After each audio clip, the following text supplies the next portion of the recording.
제6장. 사람에게 보이려고 그들 앞에서 너희 의를 행하지 않도록 주의하라. 그리하지 아니하면 하늘에 계신 너희 아버지께 상을 받지 못하느니라. 그러므로 구제할 때 외식하는 자가 사람에게서 영광을 받으려고 회당과 거리에서 하는 것 같이 너희 앞에 나팔을 불지 말라. 진실로 너희에게 이르노니 그들은 자기 상을 이미 받았느니라. 너는 구제할 때 오른손이 하는 것을 왼손이 모르게 하여 내 구제함을 은밀하게 하라. 은밀한 중에 보시는 너희 아버지께서 갚으시리라. 우리가 어떤 일을 할 때에 원칙을 가지고 하느냐 그렇지 않느냐에 따라서 전혀 다른 정반대의 결과가 나올 수 있습니다. 많은 노력을 들였다고 해서 항상 선한 결과가 나오리란 법이 없습니다. 원칙이 있어야 노력을 들인 만큼 좋은 결과를 얻을 수 있는 법입니다. 예를 들어 남을 도와주는 그런 좋은 일을 하더라도 원칙 없이 마구잡이로 돕는다면 후일에 잡음이 생기고 문제와 갈등이 발생할 수 있습니다. 여러분, 초대교회가 얼마나 성령 충만하고 그리고 사랑이 많고 은혜스러운 교회였습니까? 그런데 그 초대교회에서도 잡음, 갈등이 발생했습니다. 사도행전 6장 1절에 보시면 그때의 제자가 더 많아졌는데 헬라파 유대인들이 자기의 과부들이 매일의 구제에 빠짐으로 히브리파 사람을 원망하니 라고 되어 있죠. 초대교회 안에서 구제를 했는데 어떤 사람은 도움을 받고 어떤 사람은 도움을 못 받는 일이 발생했던 것입니다. 사람이 하는 일이라 누구는 포함되고 누구는 제외되는 이런 실수가 있을 수 있습니다. 또 사람이 하는 일이라 일을 집행함에 있어서 사심이 개입되면 이런 잡음이 발생할 수 있습니다. 여러분, 구제는 좋은 일이지만 그 좋은 일로 모든 사람을 만족시킬 수는 없는 것이죠. 그래서 여러분, 좋은 일일수록 좋은 결과를 가져오기 위해서는 더욱 원칙이 필요합니다. 한번 따라해 보실래요? 좋은 일일수록 원칙이 있어야 한다. 예, 맞습니다. 좋은 일일수록 원칙을 세워놓고 그렇게 해야 합니다. 여러분, 하나님을 믿는 우리 성도들에게 좋은 일이란 무엇입니까? 우리 성도들에게 좋은 일이란 무엇이겠습니까? 이 땅에서뿐만이 아니라 훗날 내세에서도 좋은 것이 진짜 좋은 것이 아니겠습니까? 예수님은 마태복음 5장 48절에서 그것이 무엇인지 말씀하여 주십니다. 같이 한번 읽어볼까요? 시작. 그러므로 하늘에 계신 너희 아버지의 온전하심과 같이 너희도 온전하라. 하나님의 자녀인 우리가 아버지 되시는 하나님을 닮아서 온전해지는 것, 이것이 좋은 것이다. 우리 주님이 말씀하십니다. 아버지 되시는 하나님을 닮아 온전해지는 것, 이것을 두 글자로 경건이라고 합니다. 경건. 예수님은 하나님 나라의 백성들에게 경건을 추천하셨습니다. 경건이야말로 성도들이 지향해야 할 매우 좋은 일, 좋은 것이 되는 것이죠. 그렇다면 제가 아까 좋은 일일수록 원칙이 있어야 한다고 말씀드렸죠. 경건이 성도들에게 좋은 것이기에 그렇다면 경건에도 원칙이 있어야 합니다. 경건한 행동을 하는 그 순간에도 원칙이 있어야 된다는 거죠. 경건한 행동에도 원칙이 필요합니다. 경건의 원칙은 무엇일까요? 여러분, 경건한 행동을 할 때의 원칙은 무엇이겠습니까? 예수님께서 마태복음 5장 끝부분에서 산상설교를 듣고 있는 청중들에게 하나님 아버지처럼 온전할 것을 권면하셨습니다. 그리고 난 이후에 마태복음 6장, 오늘 우리가 읽은 본문 그 첫머리에서 그 경건 행위의 원칙을 우리에게 제시하십니다. 마태복음 6장 1절 상반절에 보시면 같이 한번 읽어봅니다. 시작. 사람에게 보이려고 그들 앞에서 너희 의를 행하지 않도록 주의하라. 예수님께서 제시하는 경건한 행동의 원칙이 무엇인가? 사람에게 보이려고 경건한 행동을 하지 말라라는 것입니다. 이것이 우리가 경건한 행동을 할 때의 원칙입니다. 사람에게 보이려고 경건한 행동을 하지 말라. 예수님께서 꼽으신 경건의 원칙이 바로 그것입니다. 성도 여러분, 하나님의 자녀들이 경건해야 되는 제일 큰 이유는 무엇이겠습니까? 하나님의 자녀들이 경건해야 할 이유는 크게 세 가지가 있습니다. 첫 번째로 하나님의 기쁨을 위해서입니다. 두 번째로 경건이 성도 본인의 삶에 유익이 되기 때문입니다. 영적인 유익이 되겠죠. 세 번째로 경건이 믿지 않는 다른 이들에게 선한 영향력을 끼칠 수 있기 때문에 경건해야 합니다. 성도가 경건해야 되는 이 세 가지 이유 가운데 가장 중요한 첫 번째 이유가 무엇입니까? 하나님의 기쁨이 되기 위해서입니다. 성도의 경건한 행동은 하나님의 기쁨이 되어야 되는 것입니다. 그런데 이런 경건을 만일 사람에게 보이려는 목적을 가지고 행한다면 제일 중요한 첫 번째 원칙, 하나님의 기쁨을 위해서라는 이 조항과 매우 모순되는 그런 경건을 행하는 것입니다.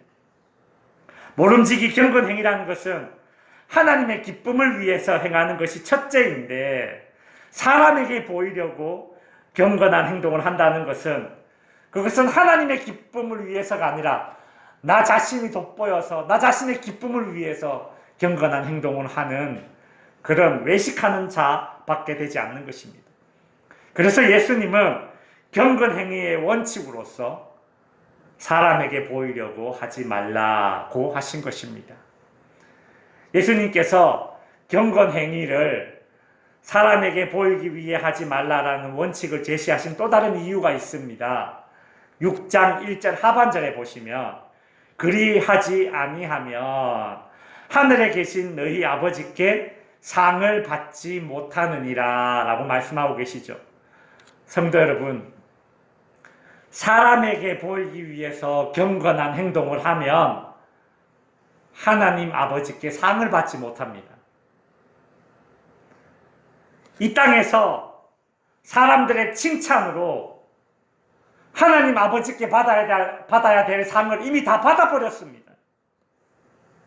여러분, 요한계시록에는 하나님께서 우리에게 주실 상급이 많이 나옵니다. 요한계시록 앞부분인 2장과 3장에만 봐도 얼마나 많은 상급들이 약속되어져 있는지 모릅니다. 낙원에 있는 생명나무의 열매를 먹게 해주리라. 생명의 관을 주리라. 감추었던 만나를 주고 흰 돌을 위에 우리의 이름을 새겨주리라. 만국을 다스리는 권세를 주리라. 새벽별과 같이 되게 해주리라. 흰 옷을 입을 것이요 내가 그 이름을 생명책에 기록하며 천사들 앞에서 내 이름을 칭찬해 주리라. 하나님의 성전에 기둥이 되게 하리라. 내 보좌에 함께 앉게 하리라. 여러분, 이것이 다 우리 성도들에게 약속하신 상급들입니다. 여러분, 하나하나 들어봐도 얼마나 좋습니까? 생각만 해도 이것이 정말 훗날 우리에게 주어진다면 얼마나 영광스럽겠습니까? 그런데 이렇게 좋은 것들을 이 땅에서 받는 사람들에게 받는 그 칭찬으로 맞바꾸시겠습니까? 어리석은 일입니다. 훗날 우리가 하나님 아버지께 받는 상은 이 땅에서 사람들에게 받는 칭찬과 맞바꾼다면 분명 후회를 남기는 일이 될 것입니다. 제가 아주 어릴 때 이 돈을 잘 몰랐을 때인 것 같습니다. 제 기억에 저에게 제일 좋은 것은 100원짜리 동전이었습니다. 그 당시에는 500원짜리도 지폐였잖아요. 동전 중에 100원짜리가 제일 큰 동전이었어요. 금액이 큰 동전이었어요. 동전 중에서는 100원, 그 다음 50원, 10원, 5원, 이런 거 있었잖아요. 그죠?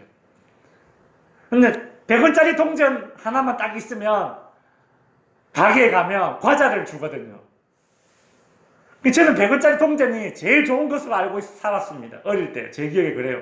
돈을 잘 몰랐어요. 제가 어릴 때 시골에 전기를 안 도르는 그런 산골에 살다 보니까 이렇게 어쩌다가 이렇게 동네에 나가서 이 과자를 사면 이 100원짜리 동전을 샀거든요. 근데 어느 날 제가 길에서 이상한 종이 한 장을 주웠는데 어떤 할아버지 얼굴이 그려져 있었습니다. 집에 와서 제가 그 종이를 들고 이렇게 돌아다니니까 저보다 10살 많은 형이 너 그 종이가 뭔지 아냐고 물어봐요. 모르는 나이고 오다가 주웠다고. 그랬더니 그 형이 저에게 100원짜리 동전 2개를 주면서 그 그림, 할아버지 그림하고 바꾸재요. 근데 제가 바꿨죠. 100원짜리 동전이 저한테는 제일 좋은 거였거든요. 여러분, 제가 그 200원과 바꾼 그 종이가 무슨 종입니까? 지폐. 1000원짜리 지폐였어요. 제가 몰랐던 거죠. 지폐가 더 좋은 것인 줄 모르는 그냥 사람 얼굴 그려져 있는 종인 줄 알았던 거죠. 그러니까 100원짜리 2개랑 바꾼 겁니다. 얼마나 어리석습니까? 얼마나 어리석어요. 가치를 알면 안 바꿀 건데 말이죠. 가치를 모르니까 막 바꾸는 거예요. 여러분, 사람에게 보이려고 근건 행위를 해서 사람에게 인정받고 칭찬을 다 받아버리면 나중에 진짜 좋은 것을 못 받습니다. 하늘에 계신 우리 아버지께 상을 받지 못합니다. 여러분, 우리는 이 땅에서 사람에게 받게 될 칭찬, 그 아주 잠깐의 영광과 하나님께 받게 될 상, 영원한 영광과 맞바꾸는 어리석은 자가 되지 말아야 합니다. 예수님은 경건행위의 원칙, 사람에게 보이려고 하지 말 것을 말씀하신 후에 그 당시 유대인들이 대표적인 경건행위로 꼽는 구제, 그 다음 기도, 금식에 대해서 가르치십니다. 이제 예수님 당시의 바리새인들과 서기관들은 자신들을 의롭게 보이기 위해서 구제, 기도, 금식이라는 이 경건행위를 매우 철저하게 이행했습니다. 오늘은 그 중에서 바리새인들이 잘못된 구제에 대해서 행했던 것을 한번 살펴보도록 하겠습니다. 예수님은 어떻게 구제하라, 이 구제라는 이 경건행위를 우리에게 어떻게 시행하도록 가르칠까요? 2절에 보시면 같이 한번 읽습니다. 시작. 그러므로 구제할 때에 외식하는 자가 사람에게 영광을 받으려고 회당과 거리에서 하는 것 같이 너희 앞에 나팔을 불지 말라라고 하시죠. 예수님 당시의 바리새인과 서기관들은 구제라는 경건 행위를 하는 장소를 어디로 주로 택했느냐? 회당과 거리였습니다. 여러분, 장날에 이 시장 골목이 많은 사람들로 붐비죠. 마찬가지로 예수님 당시에는 어디에 사람들이 많이 붐비었느냐?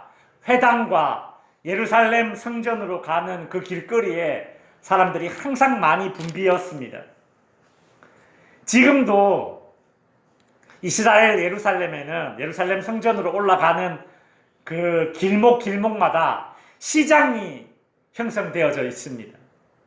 우리나라에 이렇게 큰 시장에 가면 뭐 이쪽 골목은 약재 골목, 이쪽 골목은 수산식품 골목, 이쪽 골목은 옷 파는 골목, 뭐 이렇게 나눠져 있지 않습니까? 골목이. 이 예루살렘 성전으로 올라가는 골목도 골목마다 그런 시장이, 상점들이 막 쫙 형성되어 있어요. 그렇게 사람들이 많이 몰려 있습니다. 오늘 본문 2절에 보시면 회당과 거리에서 하는 것 같이 너희 앞에서 나팔을 불지 말라라는 말씀이 있습니다. 이게 실제로 바리새인들이 어떤 구제를 할 때에 나팔을 뿡 불었다는 얘기가 아닙니다. 이 당시에 가난한 과부나 고아들을 돕기 위한 구제함이 이렇게 설치가 되어 있는데, 그 구제함 돈을 넣는 입구가 어떻게 생겼느냐 하면 이렇게 나팔 모양처럼 이렇게 벌어져 있습니다.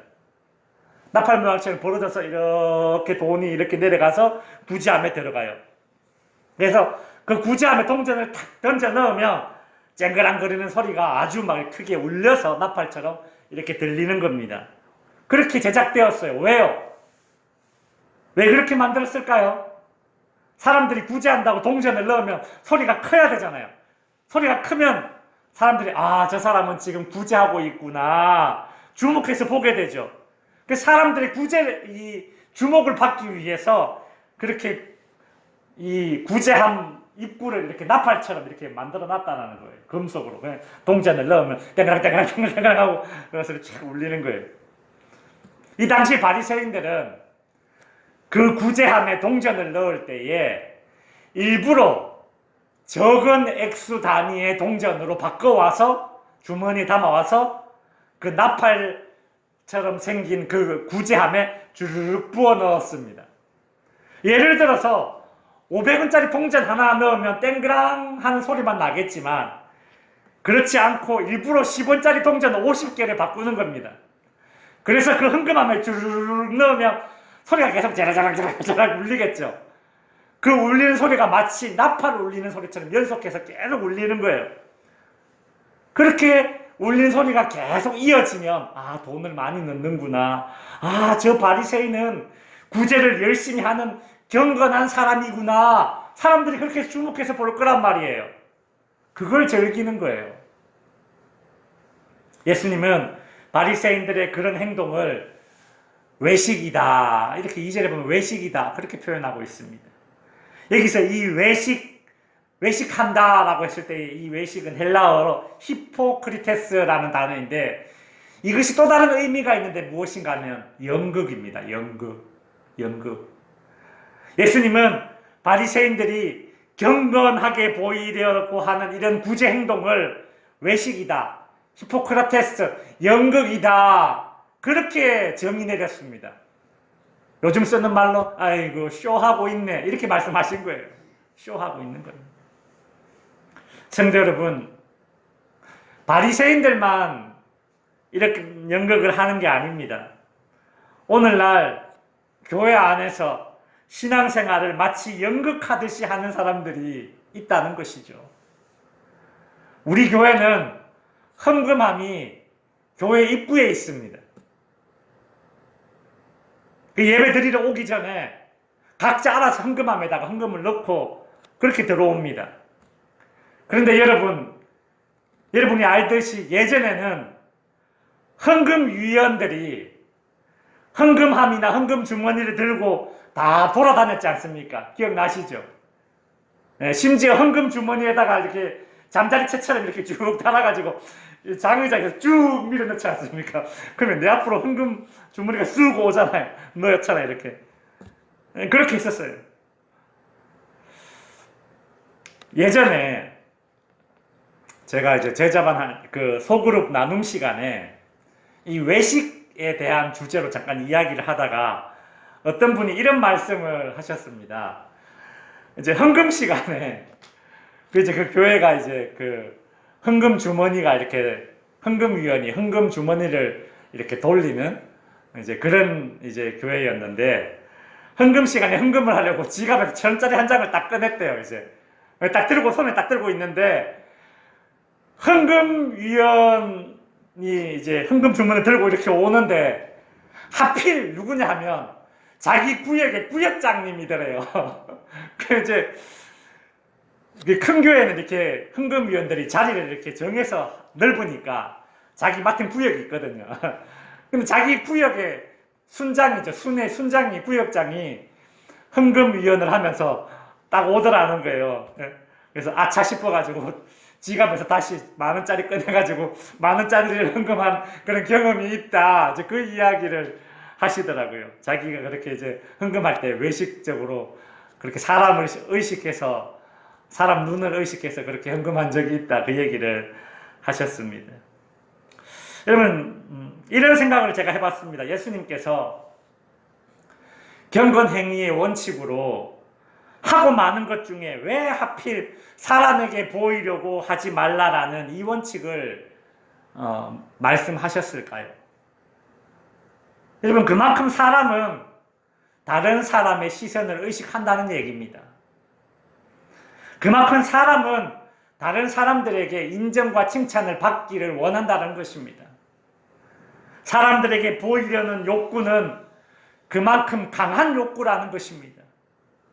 구제, 기도, 금식이라는 이 숭고한 경건 행위를 하는 도중에도 사람에게 보이려는 그 욕구가 스물스물 내 안에서 기어나와서 이 좋은 행동이 아무것도 아닌 것으로 헛일이 되도록, 심지어 교만으로 변질되게 만들 만큼 사람들에게 보이려는 이 욕구는 우리 안에 강하게 자리 잡고 있다는 것입니다.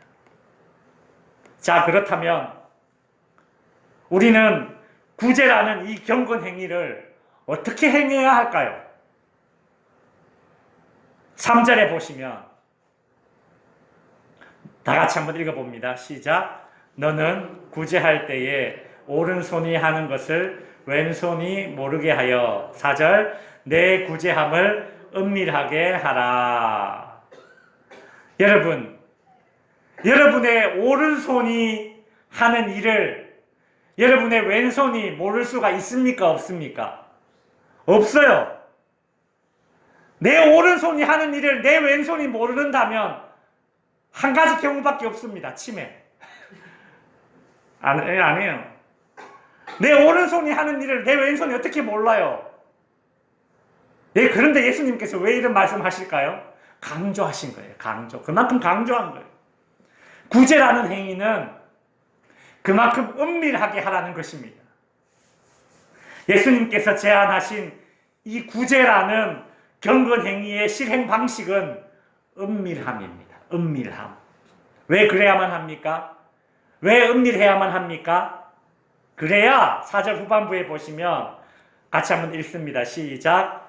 은밀한 중에 보시는 너의 아버지께서 갚으시리라.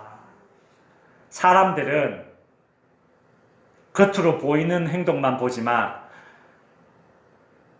하나님은 은밀함도 보시는 분이 우리 하나님이십니다.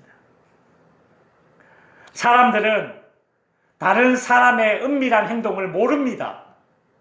그러나 하나님은 우리가 은밀하게 하는 모든 행동을 다 아십니다.